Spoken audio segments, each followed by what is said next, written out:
Hello everyone, कैसे हैं आप लोग। I hope you guys are doing great और आशा करता हूं कि आप सभी का हेल्थ काफ़ी अच्छा होगा एंड आप लोग कंटिन्यू प्रिपरेशन कर रहे होंगे अपने ड्रीम को अचीव करने के लिए। So all dear student, welcome back one second to our YouTube channel. And आज के इस पर्टिकुलर वीडियो में हम लोग डिस्कस करने वाले हैं list of 5 sector after diploma in engineering. यानी अगर आप डिप्लोमा करना चाहते हो, डिप्लोमा कर रहे हो या फिर आपने डिप्लोमा कर रखा है, इन तीनों ही शर्त पे ये जानना बहुत ही इंपॉर्टेंट है कि डिप्लोमा के बाद आप कौन से ऐसे सेक्टर है जहां पे एग्जाम देके आप एक सरकारी इंजीनियर बन सकते हो। इसी के बारे में इस पर्टिकुलर वीडियो में हम लोग डिस्कस करने वाले हैं। तो चलिए इस वीडियो को स्टार्ट करते हैं। और वीडियो को स्टार्ट करने से पहले अगर आप चैनल में फर्स्ट टाइम विजिट किए हैं तो इसी तरह के ऑसम कंटेंट के लिए हमारे चैनल को आप सब्सक्राइब कर लीजिएगा एंड बेल आइकन को प्रेस कर लीजिएगा ताकि किसी भी तरह का कोई अपडेट आपसे छूटे ना।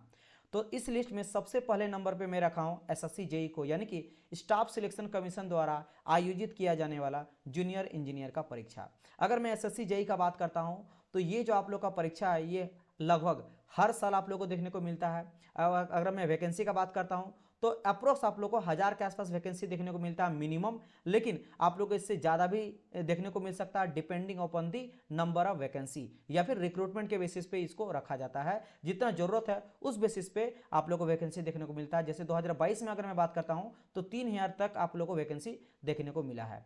अगर आप एसएससी जेई में जूनियर इंजीनियर बनना चाहते हो तो मिनिमम क्वालिफिकेशन हो जाता है डिप्लोमा, लेकिन अगर आपने बीटेक भी कर रखा है फिर भी आप इस एग्जाम में अपियर हो सकते हो और एक सरकारी इंजीनियर बन सकते हो। अगर बात करते हैं एग्जाम पैटर्न का तो एसएससी जेई का जो एग्जाम होता है इसमें दो आपका सीबीटी होता है। पहला ऑनलाइन बेस्ड टेस्ट होता है एंड सेकंड आपका ऑनलाइन बेस्ड टेस्ट होता है। दोनों टेस्ट होता है। दोनों अगर मैं बात करता हूं तो दोनों में 200 नंबर का क्वेश्चन रहता है। फर्स्ट जो सीबीटी आप लोग का होता है उसमें टेक्निकल का 100 क्वेश्चन और नॉन टेक्निकल का 100 क्वेश्चन, दोनों मिला के 200 नंबर का क्वेश्चन पूछा जाता है। अगर बात करते हैं सेकंड सीबीटी का तो सेकंड सीबीटी में आप लोग को देखने को मिलता है 200 नंबर प्योर टेक्निकल आपको देखने को मिलता है। दोनों ही आपके टेस्ट में नेगेटिव मार्किंग भी रहता है, तो इस बात का आप लोग को ध्यान रखना है। इसके बाद एग्जाम के बाद अगर मैं बात करता हूं तो आप लोग का होता है डॉक्यूमेंट वेरिफिकेशन, देन आपका होता है मेडिकल एग्जामिनेशन एंड देन आप लोग का ज्वाइनिंग लेटर आता है और एक सरकारी इंजीनियर आप बन जाओगे।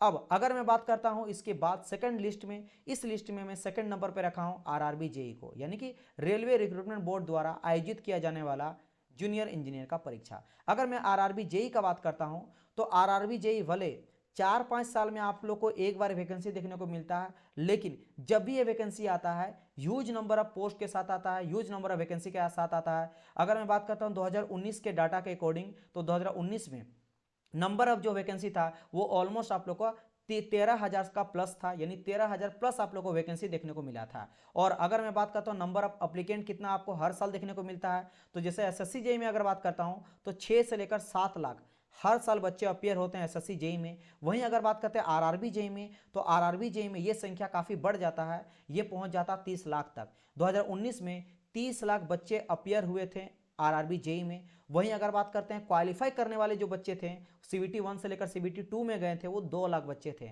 बिकॉज आरआरबी जेई का अगर बात करता हूं तो आरआरबी जेई में भी दो आपका सीबीटी होता है।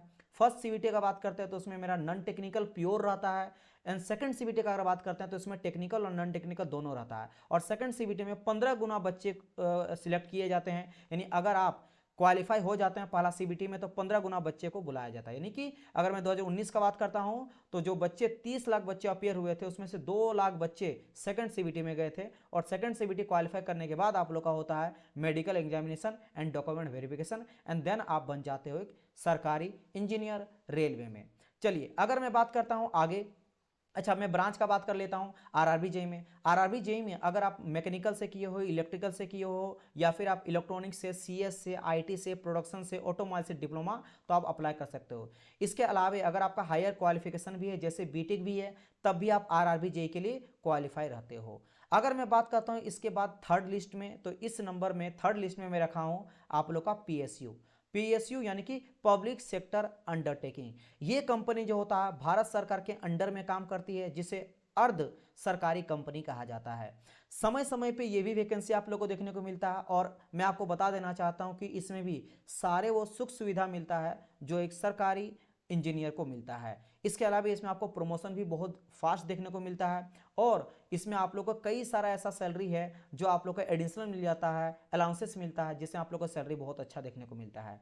अगर मैं बात करता हूँ पीएसयू में तो पीएसयू में कई सारे ऐसे बच्चे हैं जो गेट के बाद भी गेट के बाद वो जाते हैं एग्जाम में, यानी कि गेट नंबर में उन लोग का सिलेक्शन होता है। लेकिन अगर आपने डिप्लोमा कर रखा है तो 4 से लेकर 5 साल के बाद इसमें प्रमोशन होके आप एक ए ग्रेड का मैनेजर बन सकते हो, जो कि बीटेक वाले बच्चे जो डायरेक्ट गेट के थ्रू जाते हैं उसके लेवल आप कर सकते हो।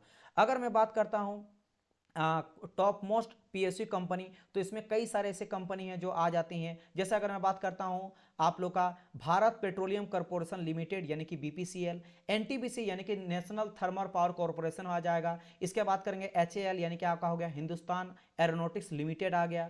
फिर आ जाता है आपका ONGC oil and natural gas corporation आ जाता है। फिर आ जाता है आपका बीएचईएल यानी कि Bharat heavy electronics limited. SAIL आ जाता है steel authority of India limited. Coal आ जाता है यानी कि कोल इंडिया लिमिटेड। आईओसीएल आ जाता है Indian oil corporation limited. HPCL आ जाता है Hindustan petroleum corporation limited. GAIL आ जाता है यानी कि gas authority of India limited. ये सारी जो कंपनियां हैं ये टॉप मोस्ट पीएसयू है, जहां पे आप लोग को नंबर ऑफ वैकेंसी काफी अच्छा देखने को मिलता है। ऑलमोस्ट आप लोग को हर साल कहीं ना कहीं से किसी ना किसी पीएसयू से आप लोग को वैकेंसी देखने को मिलता है। अगर बढ़ते हैं हम लोग फोर्थ लिस्ट की, और इस लिस्ट में फोर्थ नंबर पे आ जाता है आप लोग का स्टेट में होने जाने वाला एजेई एग्जाम्स, यानी कि अलग अलग स्टेट द्वारा करवाए जाने वाला जो एजेई परीक्षा होता है, ये चौथा नंबर पे आता है। अगर मैं बात करता हूं कई सारे ऐसे स्टेट हैं तो जो रेगुलर बेसिस पे पर ईयर बेसिस पे वैकेंसी को रिक्रूट करती है। इसमें कुछ टॉप मोस्ट अगर मैं बात करता हूं ऐसे आपका एजेई जो स्टेट में निकाला जाता है, जो आप लोग को बहुत अच्छा नंबर ऑफ वैकेंसी देखने को मिलता है, जिसमें आपका आ जाता है यूपी ट्रिपल एससी, एमपी सब इंजीनियर, या फिर मैं बात करता हूँ यूपी आरवीएनएल हो गया। फिर अगर मैं बात करता हूँ D triple S B JE आ जाता है, या फिर अब डीडीए जेई आ जाता है। इन सभी में नंबर ऑफ पोस्ट काफ़ी अच्छा देखने को मिलता है। और अगर आप किसी स्टेट से बिलोंग करते हो और उसी स्टेट में आप रहना चाहते हो, कहीं अदर स्टेट में नहीं जाना चाहते हो, तो आपके लिए सबसे अच्छा होता है स्टेट लेवल एएनजे एग्जाम्स। इसमें भी आप लोग डिप्लोमा मांगा जाता है क्वालिफिकेशन में, और आप बीटेक वाले कैंडिडेट भी एलिजिबल होते हैं, कुछ में होते हैं कुछ में नहीं होते हैं। और इस लिस्ट में फिफ्थ नंबर में आ जाता है आप लोग का गवर्नमेंट द्वारा ओन किया जाने वाली कंपनियां। जैसे इसमें आ जाता है इसरो, डीआरडीओ एंड बार्क। इन तीनों में अगर मैं बात करता हूं तो आप लोग को, अगर मैं इसरो का बात करता हूं तो ऑलमोस्ट हर साल 2 बार ये अपना रिक्रूटमेंट को निकालती है, but some time depending upon the number of vacancy और रिक्रूटमेंट उस पर डिपेंड करता है कि कभी कभी 1 साल के बाद भी देखने को मिलता है।